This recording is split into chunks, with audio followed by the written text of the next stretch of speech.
A Knight of the Seven Kingdoms has landed on our screens, and that means Tom finally has visual material to make videos about Sir Liam's favourite Westerosi wanderers. Yes, we'll throw the lovable lunk against the mountain, but today we wanted to do something simple and fun which fits our newly made Dunk theme music. Turn it up this time, Tom. You screwed me on the Bravos one last time. There are many things rumoured about the legend, and Dunk had a storied life and long career as a knight, evidenced with the fact he managed to fill 4 whole pages of the White Book, a tome that documents the life and deeds of the Kingsguard. And it's highly possible he might potentially have the most pages of any Kingsguard ever, seeing as how the only knight you think might be even close, You all know who. only had a handful of paragraphs. Yes, Dunk is apparently that fucking boss. To be transparent though, and poetically help set up what sort of video this is going to be, Dunk's page count is only mentioned in the show.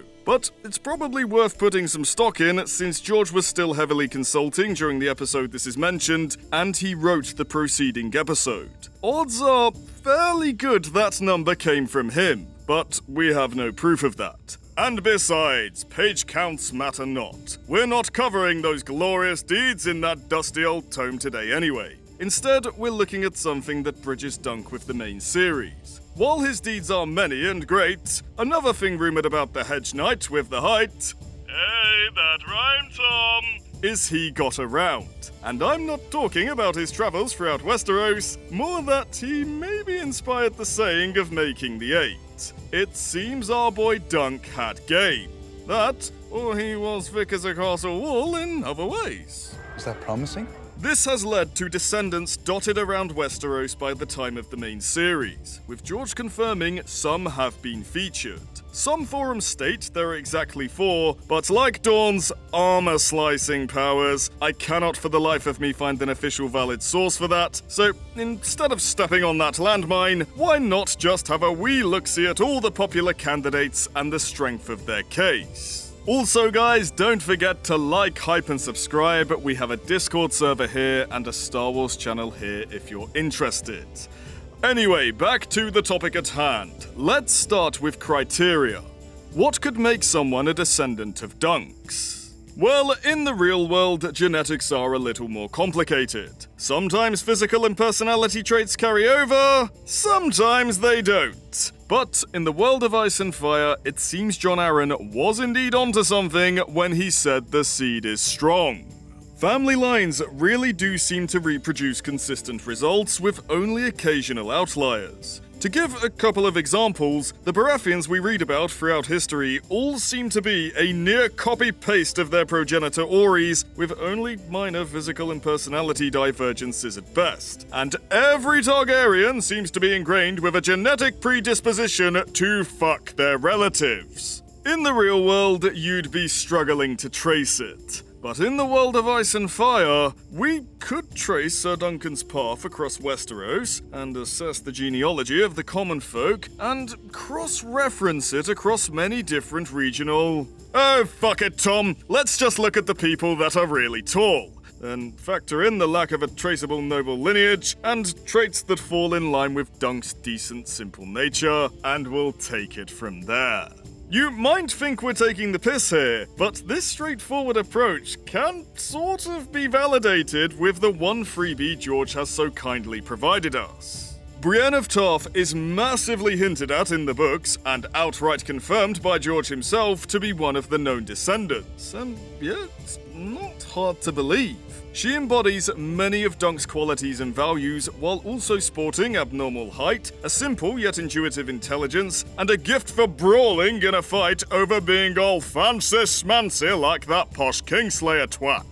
She also has her shield painted with Dunk's famous shooting star and elm tree as she travels in secret across the Riverlands, and pretty much embodies his story during the dark times of the War of the Five Kings, as one of the few people to truly embody that knightly spirit so many have dispensed with. So strong narrative parallels too. Though George hasn't fully confirmed how she's a descendant of Dunk's, we just know that she is. Somehow. So, running with that theme, who else could fit that bill?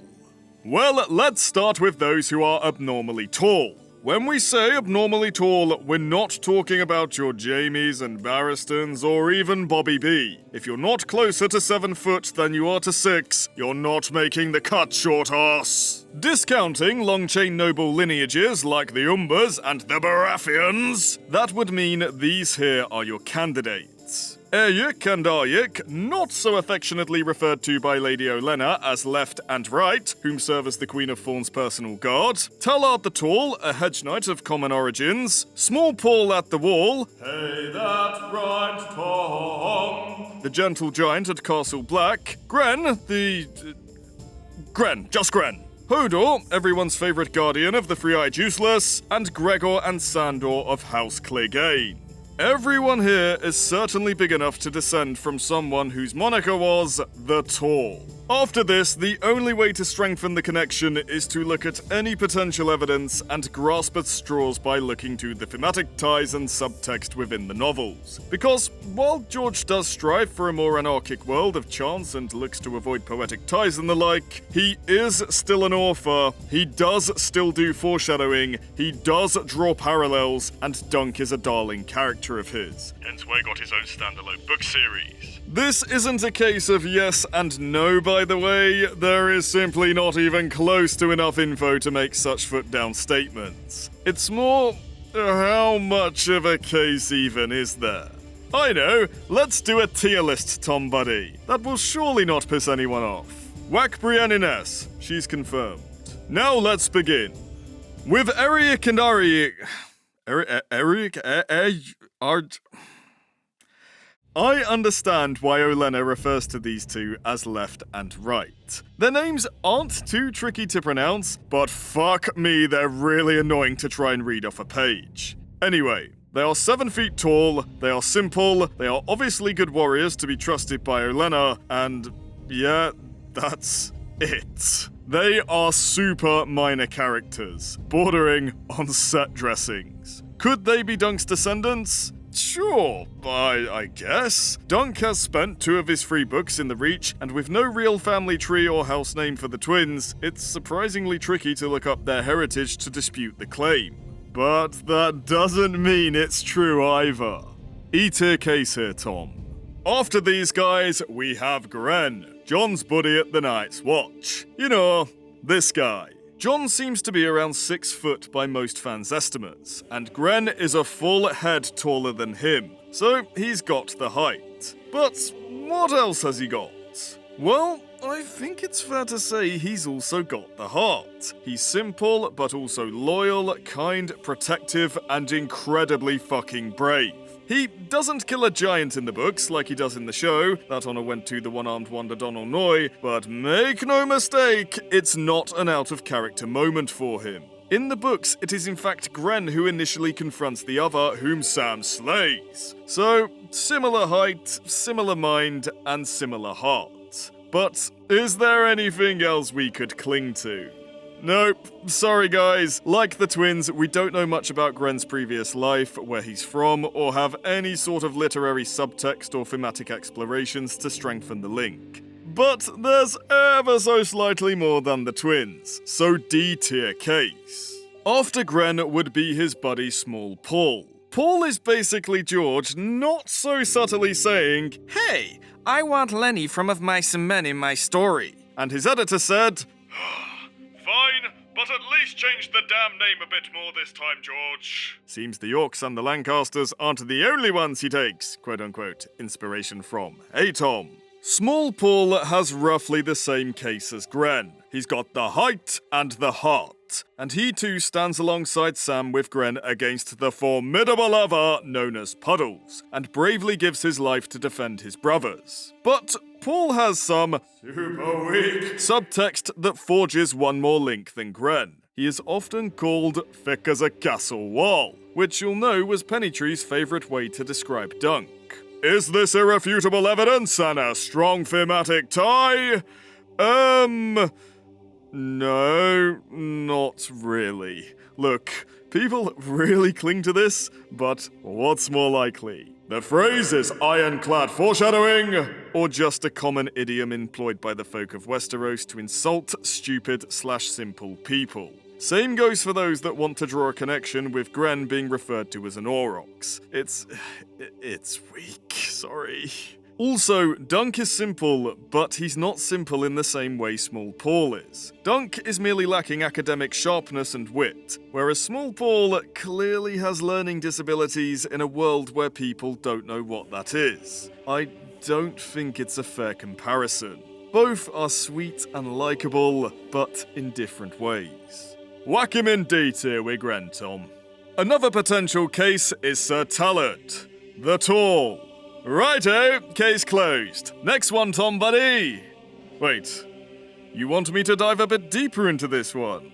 Are you sure? In terms of the production of the video, this may come back to bite you. Okay. Tallad's a relatively minor character, all things considered, and has no screen time or official art, so good luck finding visuals to fill this section, Tom. I did try to save you, you brought this on yourself. Yet, despite footnote status, there are some striking parallels. For a start, the guy carries the same moniker as Dunk, and is referred to as Tallad The Tall. He too is a hedge knight of common origin, he too is considered a bit of an oaf like Dunk. But like Dunk, he too has the tenacity and skills to clown on knights who hail from nobility, even impressing the likes of Bronn. Someone who, while not the greatest warrior himself, is seriously good at estimating engaging fighter skill. He also seems like a decent and sweet lad, enough that Tyrion considers getting him to marry Shae to protect her from Cersei. For such a minor character, it feels like his traits have been almost cherry-picked to match Dunk.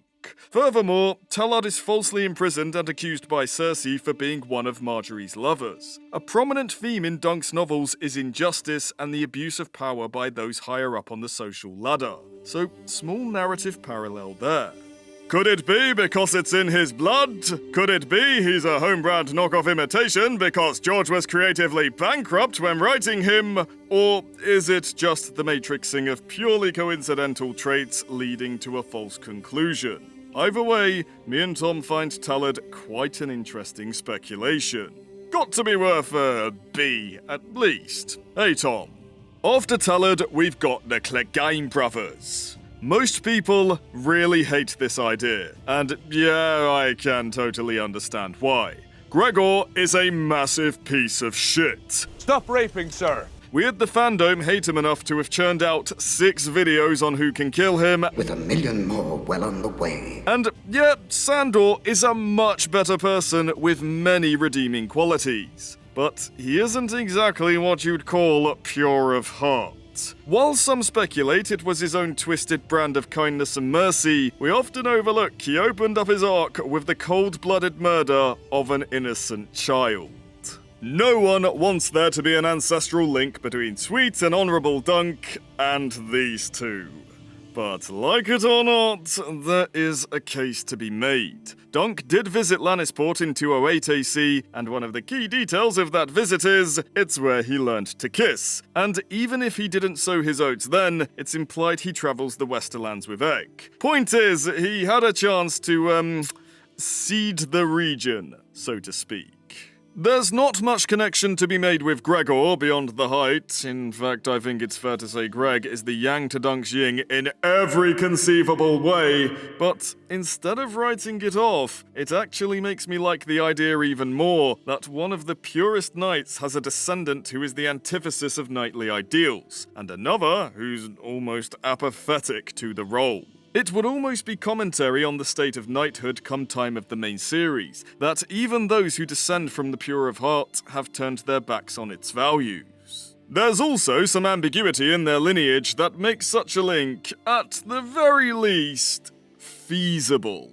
The Cleganes as a noble house are only in their 2nd generation, with no noble lineage or family line to trace beyond Sandor and Gregor's grandfather. We also know that the house's progenitor comes from humble beginnings, serving as the kennel master to Casterly Rock. We can also speculate Grandpa Clegane was at minimum a decent person, since he earns his lands and titles by defending Lord Tywin's father from a lioness, losing a leg and 3 of his dogs in the process. And the guy is so beaten up about the 3 dogs, he forever honors them by taking them as his sigil. So, it seems that despite the picture being painted to the contrary, the Cleganes do actually come from simple, good-hearted stock. And when you factor in the implied fondness Sandor had for his sister, which means she can't have been all that bad, it's possible Gregor, despite being thought of as the quintessential Clegane, might actually be the anomaly. This is further hinted at when you take a really good look at Sandor. Yes, the Hound is a cynical asshole, and that's why we love him, and far from the ideal of knighthood that Dunk tried to embody. But you do have to ask, why is he that way? I mean, it's not a secret, guys. He experienced immense trauma coupled with heart-shattering parental and sibling betrayal as a young child. I'm sorry, but no matter how noble your heart is in the beginning, having your face shoved in a fire and then having your father cover it up is going to fuck with your worldview, especially at that age. Contrast that with how Sandor acts when the chips are down and he's forced to show his true colors. He's consistently shown on several occasions he's a natural protector of the weak. Arya, Loras, and Sansa, they all owe him a fucking lot. In turn, it opens the door to the question, would Sandor be the way he is had he not been roasted by his brother? Or would he actually be more like Dunk? Sandor is, in many ways, the dark reflection of Duncan, in the same way Brienne is the bright. They've all kind of got the potential to become the other one, were you to swap their circumstances around. I'm not done yet, guys, either. There's other links too. Feel free to use a word search on the ebooks of the phrase True Knight, and 3 names will outshine the rest in relevance to the term. Dunk, Brienne, and Sandor. All 3 of these characters are associated with the term more than any other character, despite all 3 not officially being knights themselves. I'm no sir. Is that coincidence? Or is George trying to forge, Hey, that rhymed, Tom. a subtle, unspoken connection between the 3? And one final thing to tack on, Sandor also travels with Arya in a similar way Brienne travels with Pot, and Dunk travels with Egg. Of course, a knight must have a squire, but these are no knights. Parallels, there are parallels. I'm not mad, Tom. I'm not mad. I know people really hate this idea, but I seriously wouldn't rule out the Cleganes as potential descendants of the lovable Lunk. It's not without thematic undertones, and it's a rather cynical notion, and that fits George's world to a T. Know what, Tom? I'm going B tier with this one. Even if he's not a biological descendant, Sandor is for fucking damn sure a spiritual one in the form of a dark parody. Boo! Boo! Oh, give it a rest, guys. Since when does this channel say things it thinks you want to hear? Finally, we have Hodor, whom outside of Brienne is the only one with more than height, heart, and thematic and subtextual ties. He actually has something that resembles evidence. I know, after watching this video, what's that? In fact, I'd almost call it outright confirmed due to Bran's having a spooky tree vision of old Nan kissing a notably tall knight. And we know Dunk went to Winterfell because of where the last novel left off. That almost seals it. But you can reinforce it by pointing out Hodor, like the other strong cases, also has a bunch of Dunk's traits that go beyond the tallness. He is simple, gentle, kind, and since we know that even though it will transpire through different circumstances that this whole hold the door thing is set in stone, we can tack on heroically brave too. To add to this, it's speculated that Duncan is responsible for saving some pretty important people at the tragedy of Summerhall, possibly by holding a door. I think it would be quite poetic that Dunk and the strong case possible descendants like Brienne, Sandor, and Hodor may die for those who potentially save the day for all. It once again ties nicely with this whole idea that even a simple soul can be the greatest of heroes just by being brave, which fits Dunk and especially Hodor like a glove. Beyond outright confirmation, like Brienne has, Hodor has by far and wide the strongest case to be sown of Dunk's oats. His is, in fact, the only case here that escapes the realms of crackpot theories and straw grasping. Let him hold the door to the A-tier, Tom. And that's our speculation-fueled take. Who do you think carries the blood of the lovable Lunk? If we can get at least 5 more names and some arguments for them, please, we'll make a follow-up and pad this tier list out. Because, well, it's looking a little bare, Tom buddy.